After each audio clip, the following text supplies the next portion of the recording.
लिख लो इस बात को। मार्गशीर्ष मास में आर्द्रा नक्षत्र के आने पर भगवान शिव का पूजन अवश्य करना चाहिए। और फाल्गुन शुक्ल चतुर्दशी शिवरात्रि को विशेष पूजन करना चाहिए। और हो सके तो प्रत्येक मास में शिवरात्रि आती है, उस पर भी भगवान शिव का विशेष पूजन और व्रत अवश्य करना चाहिए। बोलो भक्तवत्सल भगवान की जय।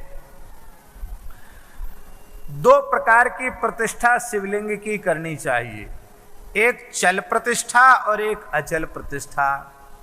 आप सदा सर्वदा घूमते फिरते रहते हैं तो अपने साथ में सचल शिवलिंग की पूजा करनी चाहिए, चलता फिरता। और आप मंदिर बना रहे हैं तो आपको अचल भगवान शिव को स्थापित करना चाहिए। चल प्रतिष्ठा करनी हो तो छोटा शिवलिंग होना चाहिए, और अचल प्रतिष्ठा करनी हो तो स्थूल शिवलिंग होना चाहिए, बड़ा होना चाहिए। उत्तम लक्षणों से युक्त शिवलिंग पीठ की स्थापना करनी चाहिए। शिवलिंग का पीठ गोल मंडलाकार होना चाहिए। जो जलहरी है या तो गोल होनी चाहिए या फिर चौकोर होनी चाहिए, ऐसे चौकोर और सामने जलहरी, अथवा त्रिकोण होनी चाहिए, इधर ऐसे और फिर ऐसे त्रिकोण। ये 3 प्रकार के विधान बताए हैं, गोल, चौकोर और त्रिकोण। खट्वांग के आकार का होना चाहिए त्रिकोण। ऐसा लिंग पीठ महान फल देने वाला है। जिस द्रव्य से शिवलिंग का निर्माण हो उसी द्रव्य की जलहरी होनी चाहिए। मिट्टी से निर्मित शिवलिंग है पार्थिव पूजन, तो मिट्टी की ही जलहरी होनी चाहिए। पाषाण का शिवलिंग है तो पाषाण की ही जलहरी होनी चाहिए।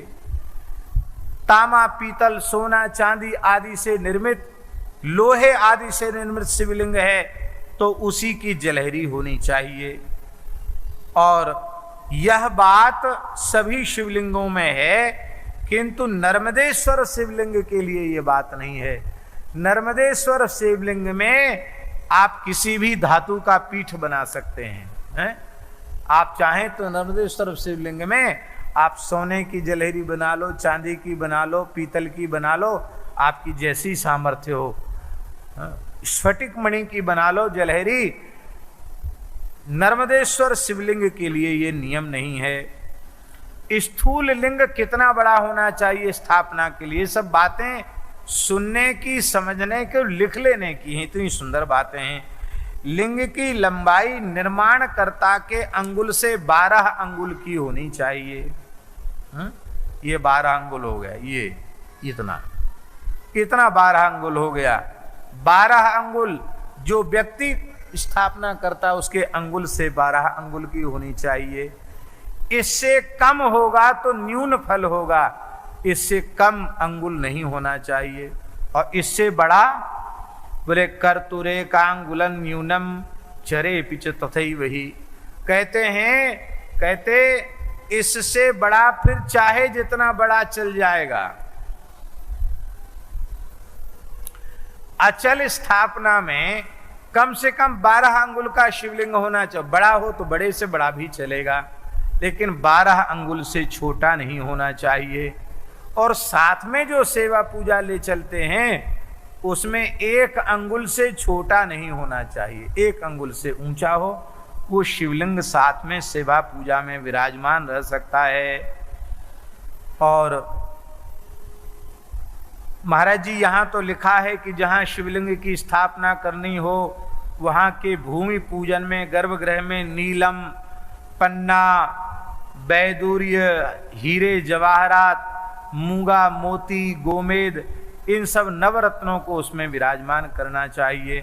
कैसे कैसे वहाँ की पूजा करनी चाहिए, सद्योजात आदि मंत्रों का भी उपदेश किया है।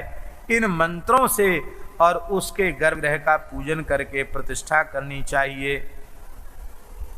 और महाराज जी जहां शिवलिंग की मंदिर में स्थापना करे वहां एक भगवान शिव की प्रतिमा की स्थापना भी होनी चाहिए। जैसे अपने मलुक पीठ में भगवान शिव विराजमान है, पीछे में भगवान उमा महेश्वर विग्रह रूप में विराजमान है, तो वो भी आवश्यक है। एवं लिंगे च वेरे च पूजा शिव पद प्रदा, दोनों एक साथ होने से पूजा की विशेष महिमा बढ़ जाती है। बोलो भक्तवत्सल भगवान की जय। जलहरी को शिवलिंग से अलग नहीं करना चाहिए। अब प्रक्षालन आदि चललिंग में करना तो बात अलग है, अन्यथा वो मिलित ही पूरा स्वरूप माना जाता है। पीठम अम्बामयम सर्वम शिवलिंगम च चिन्मयम, पीठम अम्बामयम सर्वम शिवलिंगम च चिन्मयम। पीठम अम्बामयम सर्वम, वो पीठ जो जलहरी है साक्षात भगवती पार्वती का स्वरूप है और शिवलिंग साक्षात भगवान शिव का स्वरूप है। इसलिए शिवलिंग की पूजा करने से भगवान गौरी शंकर का पूजन हो जाता है। बोलो भक्तवत्सल भगवान की जय।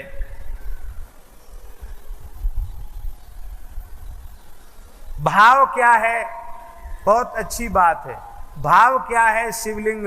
बोले भगवती पराम्बा जगदम्बा श्री पार्वती अपने अंक में भगवान शिव को विराजमान करके बैठी हैं, ये भाव होना चाहिए।